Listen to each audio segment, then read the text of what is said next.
আজকের রেসিপি হলো পোহা কাটলেট। চতুর্থীতে পুরো পুজোর প্ল্যানিং করতে করতে চলুন আমরা বানিয়ে ফেলি খুব সুন্দর মজাদার এই রেসিপিটা। প্রথমেই আমরা একটা ছোট পেঁয়াজ নিয়ে নিয়েছি। তারপরে পেঁয়াজটাকে একদম ছোট করে কুচি কুচি করে কেটে নেব। চাইলে পরে আপনারা ফুড প্রসেসরও ইউজ করতে পারেন।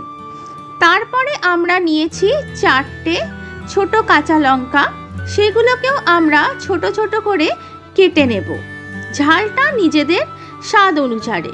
তারপরে আমরা নিয়েছি পোহা বা চিড়ে, এটাকে খুব ভালোভাবে ধুয়ে নিয়েছি। তারপর আমরা এটাকে একটা বড় বাটির মধ্যে নিয়ে নেব। এর মধ্যে আমরা আগে থেকে সিদ্ধ করে রাখা একটা বড় আলুকে দিয়ে দেব। এইটা বাইন্ডিংয়ের খুব সুন্দর কাজ করবে যখন আমরা কাটলেটটা গড়ব আর ভাজবো। আমরা পুরো আলুটাকেই নিয়েছি। তারপরে খুব ভালোভাবে চটকে চটকে এই পোহাটার সাথে মিশিয়ে নিতে হবে। আলুটা চটকে নেওয়ার পরে আমরা সেই ঝিরিঝিরি করে কেটে রাখা পেঁয়াজ আর কাঁচা লঙ্কাটা এর মধ্যে দিয়ে দিচ্ছি। এখন আমরা এর মধ্যে দিয়ে দেব কিছু গুঁড়ো মশলা। প্রথমেই আমরা দেব নুন স্বাদ অনুসারে, আমি হাফ টিস্পুন মতন দিয়েছি। তারপরে আমরা দিচ্ছি ব্ল্যাক পেপার বা গোলমরিচের গুঁড়ো, এটা একটু বেশি করে 1.5 টিস্পুন দিয়েছি।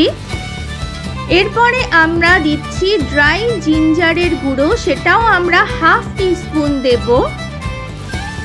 তারপরে আমরা দিচ্ছি চাট মশলা, এইটা খুব কম করে দেব। তারপরে আমরা দিচ্ছি আমচুর পাউডার, সেটাও হাফ টিস্পুন দেব। তোমরা টক ভালো লাগলে তোমরা একটু বেশি করে দিতে পারো।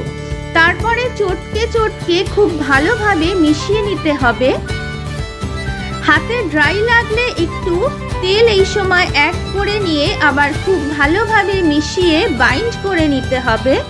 ভালোভাবে মিশ্রণটা তৈরি হয়ে গেলে হাতে নিয়ে গোল করে একটা কাটলেটের শেপে তোমাদের নিয়ে আসতে হবে।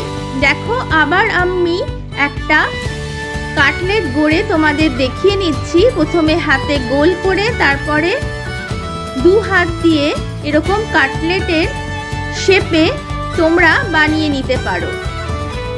তোমরা চাইলে পরে এটা দিয়ে কোফতা মতনও বানাতে পারো, কিন্তু আমরা যেহেতু পোহা কাটলেট বানাচ্ছি সেই জন্য আমি এই কাটলেটের শেপে গড়ে নিচ্ছি মিশ্রণটা। তোমাদের কাটলেট তৈরি হয়ে গেলে তোমরা একটা ফ্রাইং প্যানে সাদা তেল নিয়ে ভালোভাবে তেলটা গরম করে কাটলেটগুলো এর মধ্যে ছেড়ে দেবে। একদিক ভালোভাবে ভাজা হয়ে গেলে তোমরা খুব হালকা হাতে উল্টে দেবে কাটলেটগুলো।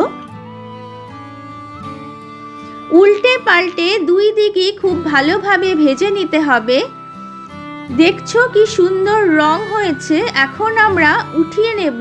এই সময় কিন্তু মিডিয়াম ফ্লেমে থাকবে। আমাদের তৈরি হয়ে গেছে পোহা কাটলেট বা চিড়ের কাটলেট। খুবই নরম আর সুস্বাদু হয় এই কাটলেটটা খেতে।